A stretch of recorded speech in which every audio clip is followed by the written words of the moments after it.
Ka gjëra në fe si për këtë botë, si për botën tjetër që nuk po arriti kuptoj urtësitë, dhe kjo më shkakton vëzëset e shumta.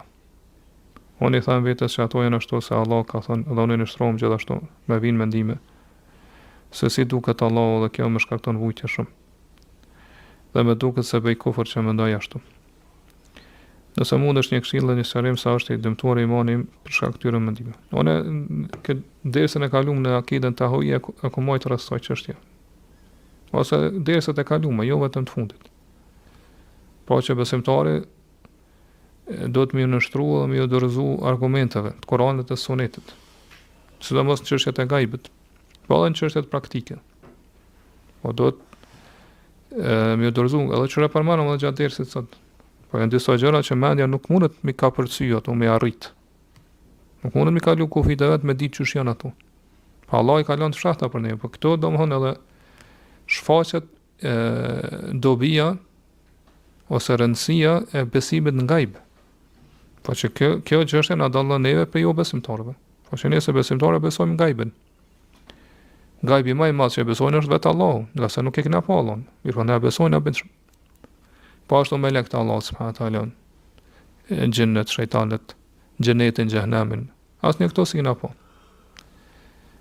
Mirë, po ne i besojmë. E kjo vezvesja që vjen njeriu ose cytja, çysh duket Allah këto njeriu do të më injoru, do të më largu sa është prej shejtanit. Dhe është e pamundur me ditë pra, domthon dikush për krijesa se si është Allahu. Po kjo është e pamundur me ditë derisa besimtarët ta shohin Allahun në ditën e Kiametit. Edhe në xhenet kur hin, edhe kur e shohin besimtarët Allahun në xhenet, nuk e shohin të gjithën. Pra shohin, domthon nuk është e pamundur që njerëz me përshim me shikimin e tyre Allahun, nga sa Allah është i madh dhe është absolut. Siç thotë Allahu la tudrikul absar, shikimet nuk e përshin ato. Po besimtarët kanë pa Allahun në xhenet, mirë, po nuk munden me përshim me shikimet e tyre. Edhe këto janë gjëra që në këtë botë s'mundesh me përshim me shikimin tënd. Për shembull, kur e shati qiellin, nuk mundesh me pa krejt qiellin. Ose yjet, e sheh vetëm një pjesë të vogël të yjeve. Ose detin, oqeanin. Po ti krijesë nuk mundesh me pa krejt. E po synon ose po dëshiron me pa Allahun gjithën, që është po krijuesi. Prandaj pra këto vezveset cytet që vijnë do të më injoru edhe mos më ushqy ato, mos më marr me to, po nëse vjen cytet prej shejtanit që mundohet me të shtime imagjinu me paraftyru çush duket Allahu, largoje pe mendjes këto. Edhe injoro dhe merro me diçka dobishme, bëhet i lezo Kur'an. E kështu më radhë, pra angazho me diçka dobishme edhe dohon larg për arsye se dietarët thonë për me ditë një gjë që është spari do të po mënyra e parë është me pa, na domthon çu sam, është e pamundur me pa Allahun këtë botë. Shkallon për jasam, ju nuk do të shihni Zotin juaj derisa të vdesni. Po dhe në botën tjetër. Është e pamundur me pa Allahun. Pra as me lek nuk e shohin Allahun. Dhe në ditën e Kiametit. Ose domthon me na ardh neve na i lajm i sakt që na tregon se si duket Allahu. Dhe edhe për këto nuk kemi informata lajme të sakta, nga se nuk ka as Kur'an as Sunet.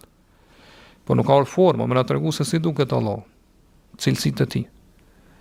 Po kanë ajete që na tregojnë kuptimin e cilësive të Allahut. Po që Allah është, Allah dëgjon. Këto kuptime janë të njohura dhe ditura.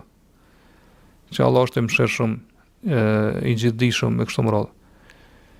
Mirë, po si është realiteti i cilësive të Allahut, këto nuk mundem me ditë. Këto Allah ka lënë fshaht për neve. Se si është Allah i lartësuar mbi arsh, si qëndron mbi arsh, këto nuk e dim.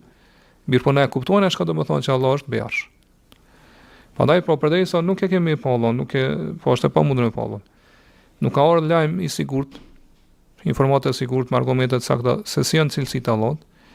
Dhe nuk ka dikush me të cilin mundu me krahasu Allahun se si duket, atëherë po këtë mënyrat ose rrugët për meselave ti mundesh me ditë se si duket Allahu i kinë mbyllura. Prandaj pra kërshëria që me ditë këto është domthoni në kurreshtje e kot, se nuk mundesh kur më arrit në përfundim edhe në rezultat. Kështu që do të më ndërprej, kjo është për obligimeve, që përmendi dietar për obligime për muslimanin që me shkput këtë dëshirë, me ndërprej edhe me largu pi mendjes së tij, edhe me ditë që kjo është vetëm cytje prej shejtanit, pra me kërku mbrojtje te Allahu prej shejtanit, mallkuar të syteve të tij dhe pra mu largu edhe me çështa mu angazhu me gjëra të dobishme.